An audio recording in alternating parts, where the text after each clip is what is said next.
സത്യത്തിൽ ഭീകരമായിട്ടുള്ള ഒരു വീഴ്ചയാണ് അവിടെ വന്നിരിക്കുന്നത്, സംശയമില്ലാത്തൊരു കാര്യം. ഏതൊരു സാഹചര്യത്തിലാണ് വിജയ് മല്യ ഈ സ്വർണ്ണം ശബരിമല കൊടുക്കാൻ പൊന്നമ്പലമാക്കി മാറ്റണം, പൊന്നമ്പലമേട് പൊന്നമ്പലമാക്കണം എന്നുള്ളൊരു ആശയമായിരുന്നു ശരിക്കും മനസ്സിൽ. അപ്പൊ ആദ്യം എടുത്തു വെച്ചൊരു കാര്യം എന്ന് വെച്ച് കഴിഞ്ഞാൽ ഡയറക്റ്റ് കൊടുക്കില്ല, ഞങ്ങൾ ചെയ്തു തരാം, ഞങ്ങൾക്ക് ട്രസ്റ്റ് ഇല്ല, അവിടെ തന്നെയാണ് പറയുന്നത്, വിശ്വാസമില്ല, അതുകൊണ്ട് ഞങ്ങൾ ഡയറക്റ്റ് ചെയ്തു തരാം, നിങ്ങളുടെ ഡയറക്ഷൻ അനുസരിച്ച് ചെയ്തു തരാമായിരുന്നു. അങ്ങനെയാണ് പെർമിഷൻ മേടിക്കുന്നത്.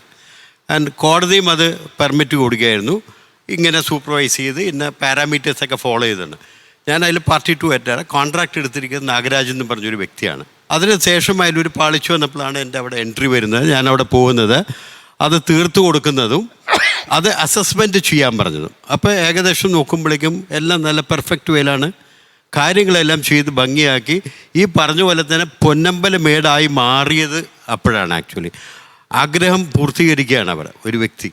അപ്പോൾ അതിൽ നിന്നും ഒരു സായുജ്യമാണ്. അപ്പോൾ അവിടെ ഒരു ചെറിയ പക്ഷം വന്നപ്പോഴേക്കും ഇതൊന്ന് നോക്കി പറയണം, ഇതെല്ലാം ശരി ചെയ്തിട്ടുണ്ടോ, നമ്മൾ കൊടുത്തത് കൊടുത്തു, നല്ല രീതിയിൽ ചെയ്തിട്ടുണ്ടോ എന്ന് നോക്കണം.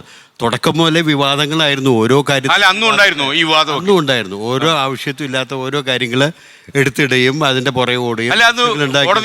കമ്മീഷണർ ഉണ്ടായിരുന്നു. അദ്ദേഹം എപ്പോഴും ഞാനൊക്കെ അവിടെ ശബരിമലയിൽ ചില ജോലിയുടെ ഭാഗമായിട്ടൊക്കെ അവിടെ പോയിട്ടുണ്ട്. ആ സമയത്തൊക്കെ തന്നെ ഈ എത്ര ഉണ്ണിയപ്പുണ്ടാക്കി, എത്ര അരവണയുണ്ട്, ഇങ്ങനെയൊക്കെയുള്ള ചെറിയ ചെറിയ കണക്കുകൾ പോലും ഈ കമ്മീഷൻ അന്വേഷിക്കാൻ നമ്മൾ കണ്ടിട്ടുണ്ട്. അതെ, പെർഫെക്റ്റ് ആയിട്ടാണ് റെക്കോർഡ് മെയിൻറ്റെയിൻ ചെയ്തു പോയത്. അത് 100% ഷുവർ. ഞാനും അത് നേരിട്ട് കണ്ടിട്ടുള്ള ഒരു വ്യക്തിയും കൂടെ ഉള്ളതിൽ പറയുകയാണത്. ഇത് ആ റെക്കോർഡ് പോയത് തന്നെ ആക്ച്വലി ഒരു വൻ വീഴ്ചയാണത്. ഇപ്പോൾ അവർ ഹാങ് ഓൺ ചെയ്തിരിക്കുന്നത് കോടതി വിധിയിൽ തന്നെ അറ്റാച്ച് ചെയ്തിട്ടുണ്ട്. UB ഗ്രൂപ്പ് പണി ചെയ്തതിന് ശേഷം ഇത്ര കിലോ ഇന്ന സാഹചര്യത്തിൽ ഇന്ന സ്ഥലത്ത് ഉപയോഗിച്ചിട്ടുണ്ടെന്നുള്ള റെക്കോർഡിലാണ് ഇപ്പോൾ അവർ തൂങ്ങിയേക്കുന്നത്.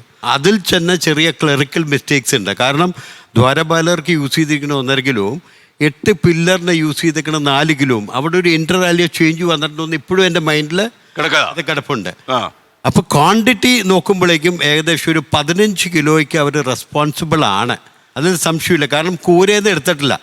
ദൈവം സഹായിച്ച് ഇനി കൂരയുടെ മുകളിൽ കയറി എടുക്കാനുള്ള ഒരു സാഹചര്യം ഇവിടെ ഉണ്ടാകാത്തത് കൊണ്ടായിരുന്നോ എന്ന് നമുക്കറിയില്ല. പക്ഷേ ബാക്കിയുള്ളതെല്ലാം അഴിച്ചു മാറ്റി അതിൻ്റെ വാല്യൂ അപ്പാർട്ട്, അത് വേറൊരു കാര്യമാണ്. പക്ഷെ ഇത് ആസൂത്രണമായിട്ടുള്ള ഒരു സംഭവമാണ്. കാരണം ഇത് ഈ അമാൽഗമേഷൻ പ്രോസസ്സ് എന്ന് നിലവിൽ മാറി എന്നാണ് ഗോൾഡ് പ്ലേറ്റിംഗ് പ്രോസസ്സ് വന്നത്, അന്ന് മുതൽ ഒരു നോട്ടമുള്ള ഒരു സംഭവമായിട്ട് മാറിയത്. അവിടെ മാത്രമല്ല, ഞാൻ അങ്ങോട്ട് ചോദിക്കട്ടെ, അതായത് ഇത്രയും ആൾക്കാരുടെ മുന്നിലാണ് ഈ ക്ഷേത്രം, ഇത്രയും ഭക്തജനങ്ങൾ വന്നു പോകുന്ന സ്ഥലം, മാത്രമല്ല സുരക്ഷാ ഏജൻസികളൊക്കെ അവിടെ ഉണ്ട്, ദേവസ്വം ബോർഡുണ്ട്. അപ്പോൾ ഇതിത്രയും ആളുകളുടെ സാന്നിധ്യത്തിൽ തന്നെ ഈ ഉണ്ണികൃഷ്ണൻ പോറ്റിയെ പോലെയുള്ള ആളുകൾക്ക് ഇത് അടിച്ചു മാറ്റാൻ എങ്ങനെ കരുത്ത് കിട്ടി എന്ന് അങ്ങ് എപ്പോഴെങ്കിലും ആലോചിച്ചിട്ടുണ്ട്? തീർച്ചയായിട്ടും അതിന് ഒരു കൂട്ടില്ലാണ്ട് അഴിക്കണമെങ്കിൽ പോലും 2 പേരവിടെ വേണം. എന്തുകൊണ്ട് അഴിക്കുന്നു എന്നുള്ള ചോദ്യം അവിടെ തന്നെ ഉന്നയിക്കും. ഇനി അഴിക്കാൻ ആര് പെർമിഷൻ കൊടുത്ത് അവിടെ 2 പേര് വേണം വീണ്ടും എന്ന് പറഞ്ഞാൽ ഒരു തുടർ കഥയാണത്. ഈ ട്രാക്ടറിൽ കൊണ്ടുപോയാലും ആ ഡ്രൈവറും ചോദിക്കും ഈ സാധനം എവിടെ പോകണമെന്നുള്ളത്. സോ എവ്രിബഡി, ഇത് ഡേ ലൈറ്റിൽ വരുന്നൊരു സംഭവമാണ്. വൻ വീഴ്ച, അതിനകത്ത് ഒരു സംശയവുമില്ലാത്തൊരു തർക്കമില്ലാത്തൊരു കാര്യമാണത്. ലോകത്തെവിടെയായാലും ഏത് സമയത്തും 24 വാർത്തകളും ഓഗ്മെന്റഡ് റിയാലിറ്റി പാക്കേജുകളും എക്സ്പ്ലെയിനറുകളും വിശദമായി കാണാൻ ഞങ്ങളുടെ YouTube ചാനൽ നിങ്ങൾക്ക് സബ്സ്ക്രൈബ് ചെയ്യാം.